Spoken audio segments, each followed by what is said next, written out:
Hello and welcome back to Kanen Coffee Espresso Machines. Today we're testing this beautiful Pavoni espresso machine. We did a tune-up and we also replaced the base, not the base, but we tightened the base, replaced the flanges, the heating element gasket.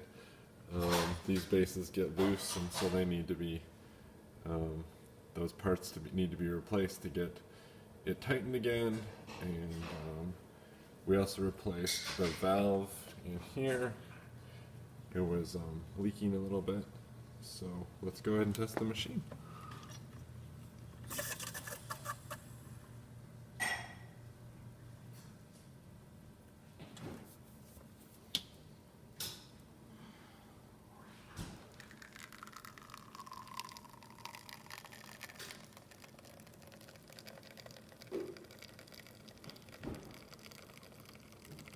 See, we get a beautiful shot of espresso with really good crema.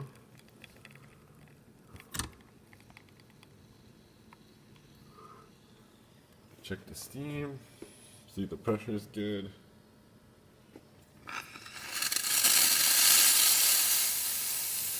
So thank you for pairing with Kanen Coffee. Please like our videos below. If you'd like to see more videos like this, subscribe to our channel. Thank you.